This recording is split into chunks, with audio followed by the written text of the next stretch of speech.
Hello friends, I'm Father Frank Pavone, National Director of Priests for Life, bringing you another episode of Pro-Life Straight Talk, where we expose abortion with clarity and courage, no matter what the consequences. And one of the places where you will read a lot of pro-life straight talk is in my new book, Abolishing Abortion. This is a galley copy, but it's going to come out, published by Thomas Nelson, the largest Christian publishing company in the world, this coming August of 2015. This is not just another book about abortion. This is a pro-life manifesto. And I'm more excited about this than anything that I have ever written. What do I mean by a manifesto? In this book, we go back to the principles of our movement. Who are we? What makes us do what we do? How do we do it? Why do we do it? How must we reach victory? What must we do in the meantime? And brothers and sisters, these are very, very powerful questions with very powerful answers in our battle against abortion. In this manifesto, I make it clear once again, as the Church has repeated over and over, as Pope Francis has indicated as well, that there is no group of human beings more vulnerable and defenseless than the children living in the womb. There is no task more urgent than restoring protection to them and recognition of their right to life. Because if we don't have life, we don't have anything.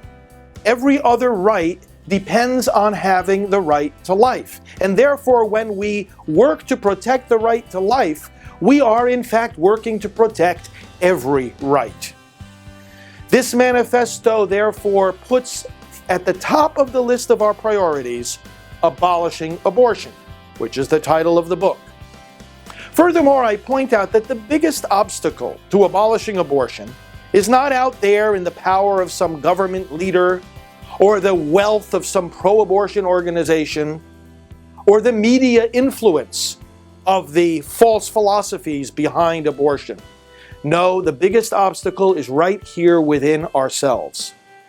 Being averse to taking risk, being unwilling to make sacrifices, that's the obstacle. And so there is a clarion call in this manifesto to take risk, to make sacrifices, in fact, to be ready to give our very lives. And I place that call to give our very lives on the basis both of the gospel and of the Founding Fathers. The Founding Fathers of the United States of America, they pledged their lives, their fortunes, and their sacred honor to defend the principles on which they were organizing this new form of government. Principles starting with the God-given right to life. This is a country that has come together not based on ethnicity or geography, but based on principle. And because the founders were willing to risk, and in many instances did in fact give their lives, their fortunes, their possessions, their families, to defend those principles, therefore, we have to be willing to do the same because the principle we're defending in the fight against abortion is no less significant, no less central. In fact, it's the same principle that they devoted themselves to in founding this nation. And then, of course, in the Gospels, in the Scriptures, what do we read? That God showed His love for us precisely by giving His own Son. Christ sacrificed His life, and it was because He sacrificed His life that His apostles were able to sacrifice theirs. They knew that He was alive. They knew that He was risen from the dead. They knew the power of love. And that's why Christians throughout the centuries have exercised that power of love on behalf of the most vulnerable human beings. I go on in the book, in the manifesto, to talk about what the church and the state both need to do in order to fulfill their responsibility toward the right to life of our youngest brothers and sisters. And one of the things I say in here about the church is that our unwillingness to speak up and take action when it comes to politics and elections must end. The excuses must stop. And I show, brothers and sisters, how much of the inaction is just that, excuses. Excuses for fear, excuses for cowardice, excuses that try to take refuge in the tax law but actually are based on erroneous and exaggerated interpretations of what that law really is and really says. It's time for the nonsense to stop. And in this book, you'll have a clear roadmap to making that happen. Furthermore, I talk about overall pro-life strategy. I speak about some of the dynamics within the pro-life movement and some of the concrete ways that we can make compelling arguments for our culture today, based on principle and yet recognizing the necessity of being strategic and pragmatic.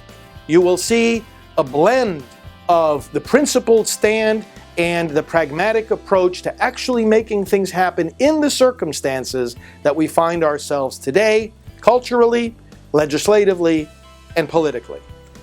This is a book that has been endorsed by many key leaders: Governor Sam Brownback, Governor Mike Huckabee, Senator Rick Santorum, many others, leadership in the pro-life movement, in the political arena.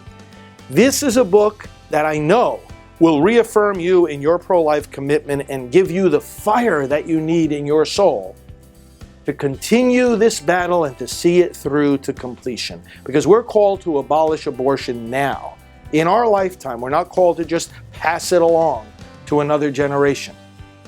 Together, let us do so. You can order your copy now, even in advance of the publication date, by going to abolishingabortion.org or abolishingabortion.com. Pre-order now, and we'll look forward to talking a lot more about the contents of this pro-life manifesto in future episodes of Straight Talk. God bless you.